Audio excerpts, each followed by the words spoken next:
Hi hello welcome to my channel. കഥത്തി കിളിക്കൂടിൻ്റെ പുതിയൊരു എപ്പിസോഡ് നോക്കിയാലോ?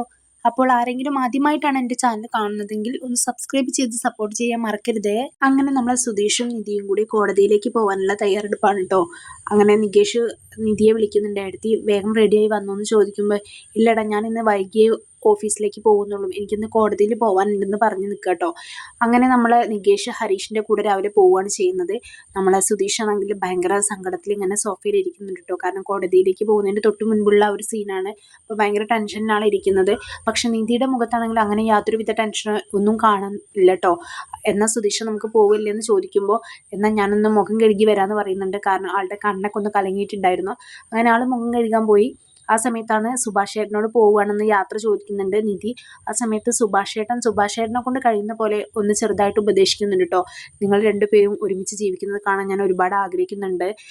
സംഭവം ശരിയാണ്, നിങ്ങളുടെ മാരേജ് വല്ലാത്തൊരു അവസ്ഥയിൽ ഉണ്ടായതാണ്. പക്ഷേ എങ്കിൽ കൂടി കാലം അതൊക്കെ മാറ്റി നല്ലൊരു ജീവിതം നിങ്ങൾക്ക് തരുമായിരിക്കും എന്നൊക്കെ പറയുമ്പോൾ, ഇല്ല സുഭാഷ് ചേട്ടാ, ഞാൻ ഒരിക്കലും സുധീഷിനെ അങ്ങനെ ഒരു രീതിയിൽ കണ്ടിട്ടില്ല. എനിക്ക് സുധീഷിനെ ഇഷ്ടമാണ്.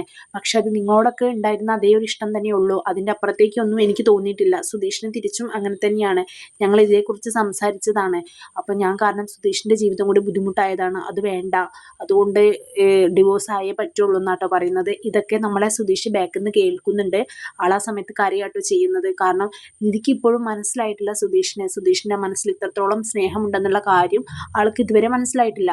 കഴിഞ്ഞ ദിവസം അത് പറയാൻ പോയ സുധീഷാണ്. പക്ഷേ അത് പറയാൻ സാധിച്ചില്ല. കാരണം അവൻ്റെ ഫ്രണ്ട് സതീഷിൻ്റെ ഒരു പ്രോബ്ലം മുന്നിൽ കണ്ടപ്പോൾ പറഞ്ഞാൽ ശരിയാവില്ല എന്ന് തോന്നി ആൾ പറഞ്ഞില്ല. എന്തായാലും പറയുമായിരുന്നെങ്കിൽ ഒരു പക്ഷേ എന്തെങ്കിലുമൊക്കെ തീരുമാനത്തിൽ മാറ്റം ഉണ്ടായേനെ. ഇതുവരെ നമ്മൾ നിധിക്ക് സുധീഷിൻ്റെ മനസ്സ് ഒരു പിടി കിട്ടിയിട്ടില്ല എന്നാണ് അവളുടെ ക്യാരക്ടർ എന്ന് മനസ്സിലാക്കാൻ കഴിഞ്ഞത്. പക്ഷെ പറഞ്ഞു കഴിഞ്ഞാൽ ഉള്ള ഒരു അറ്റാച്ച്മെൻറ്റും കുറയുമെന്ന് വിചാരിച്ചിട്ടാണ് സുധീഷ് പറയാതിരിക്കുന്നത് കേട്ടോ. എന്തായാലും രാവിലെ രണ്ടുപേരും കൂടി ഓട്ടോ വിളിച്ചിട്ട് കോടതിയിലേക്ക് പോകുന്നുണ്ട്. കോടതിയിൽ എത്തിക്കഴിഞ്ഞതിന് ശേഷം ഓരോ പ്രൊസീജിയറും കാര്യങ്ങളൊക്കെ ചെയ്യുന്നുണ്ട് കേട്ടോ. അപ്പോഴൊക്കെ നമ്മുടെ സുധീഷിൻ്റെ മുഖത്ത് ഭയങ്കര ടെൻഷൻ കാണുന്നുണ്ട്. പക്ഷെ ആ ഒരു ടെൻഷനും നിധിയുടെ ഫേസിൽ കാണാനില്ല കേട്ടോ. അങ്ങനെ അവിടുത്തെ ഓരോ പ്രൊസീജിയറും കാര്യങ്ങളൊക്കെ ചെയ്തുകൊണ്ടിരിക്കുകയാണ്. ആ സമയത്ത് പറയുന്നുണ്ട്, നിങ്ങൾക്കൊരു നമ്പർ തരാം, ആ നമ്പർ വിളിക്കുമ്പോൾ അങ്ങോട്ട് കയറി നിന്നാൽ മതി എന്ന് പറയുന്നുണ്ട് കേട്ടോ. അങ്ങനെ കോടതിയിൽ വന്നിട്ട് അവർ സംസാരിക്കുന്നുണ്ട്. ആ സമയത്ത് ചോദിക്കുന്നുണ്ട് കേട്ടോ, എന്തിനാണ് ഇത്ര ചെറുപ്പത്തിലെ ഡിവോഴ്സ് ചെയ്യുന്നത്? 5 മാസമല്ലേ ആയിട്ടുള്ളൂ, തമ്മിൽ മനസ്സിലാക്കാനുള്ള സമയമൊന്നും ആയിട്ടില്ലല്ലോ എന്നൊക്കെ പറയുമ്പോൾ, ഞങ്ങൾക്ക് ഡിവോഴ്സ് വേണം, ഡിവോഴ്സ് ചെയ്തേ പറ്റുള്ളൂ എന്നൊക്കെ പറയുന്നുണ്ട്. ലവ് മാരേജ് ആണോ എന്ന് ചോദിക്കുമ്പോൾ നിധി ഒന്നും മിണ്ടുന്നില്ല. പക്ഷെ സുധീഷ് എടുത്ത് ചാടി പറയുന്നുണ്ട് ലവ് മാരേജ് ആണെന്ന് കേട്ടോ. എന്തായാലും എടുത്ത് പിടിച്ചൊന്നും ഒരിക്കലും ഡിവോഴ്സ് കൊടുക്കുന്നതല്ല. കാരണം പെട്ടെന്നുണ്ടായ ഒരു ഡിവോഴ്സ് കേസാണ്. മ്യൂച്വൽ ആണെന്ന് പറഞ്ഞാൽ കൂടി പെട്ടെന്നുണ്ടായതുകൊണ്ടും പിന്നെ അതുപോലെ തന്നെ ഡിവോഴ്സിൻ്റെ കാര്യമായതുകൊണ്ടും എടുത്ത് പിടിച്ചൊന്നും കോടതി ഡിവോഴ്സ് കൊടുക്കുന്നതല്ല.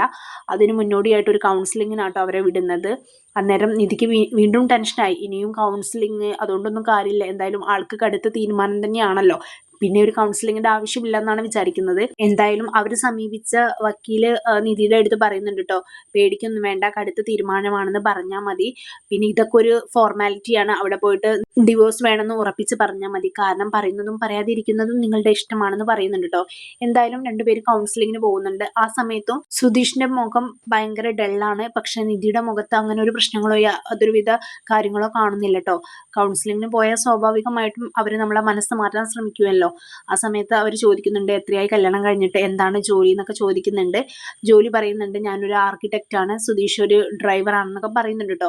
അപ്പോൾ കല്യാണത്തിന് മുൻപൊന്നും ഇയാൾക്ക് ഈ സ്റ്റാറ്റസിനെ കുറിച്ച് യാതൊരുവിധ കുഴപ്പമില്ലായിരുന്നോ? കല്യാണം കഴിഞ്ഞതിന് ശേഷമാണോ സ്റ്റാറ്റസിൻ്റെ പ്രശ്നം എന്ന് ചോദിക്കുന്നുണ്ട്.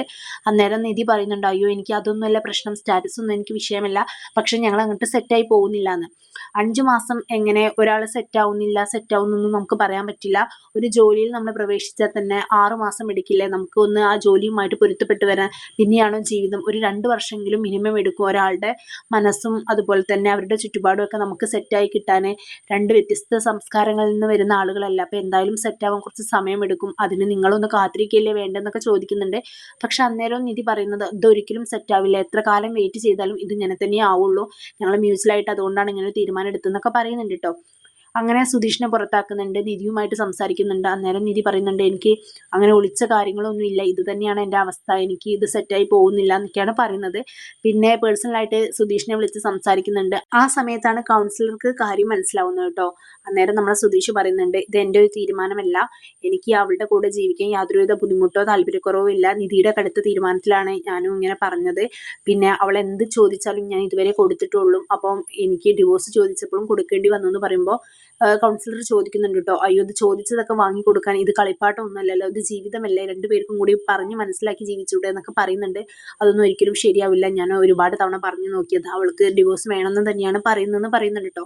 അങ്ങനെ വീണ്ടും നിധിയെ കൂടി ഒരുമിച്ചിരുത്തി സംസാരിക്കുന്നുണ്ട്.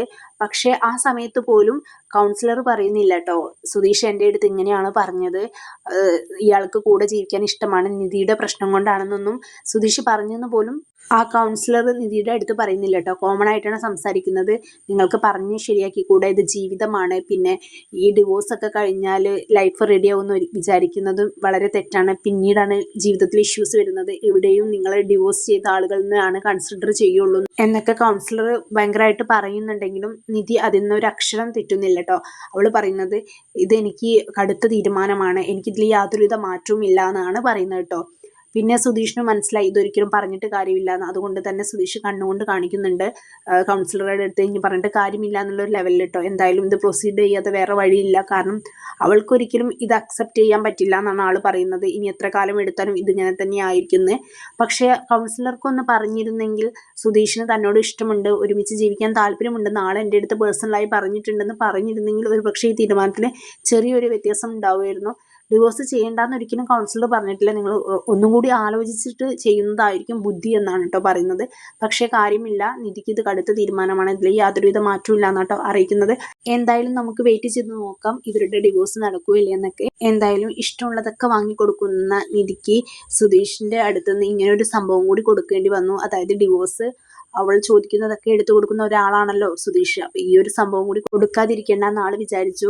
നിധിക്ക് വേണ്ടി എന്തും സാക്രിഫൈസ് ചെയ്യുന്ന ഒരാളാട്ടോ സുധീഷ്. എന്തായാലും ഇങ്ങനെ ഒരാളെ കിട്ടിയത് നിധിയുടെ ഭാഗ്യമായിരുന്നു. പക്ഷെ ആ ഒരു ഭാഗ്യം അവൾ തന്നെ ഇല്ലാതാക്കിയെന്ന് വേണമെങ്കിൽ പറയാം. എന്തായാലും നമുക്ക് നോക്കാം നടക്കൂല്ലേ എന്നൊക്കെ.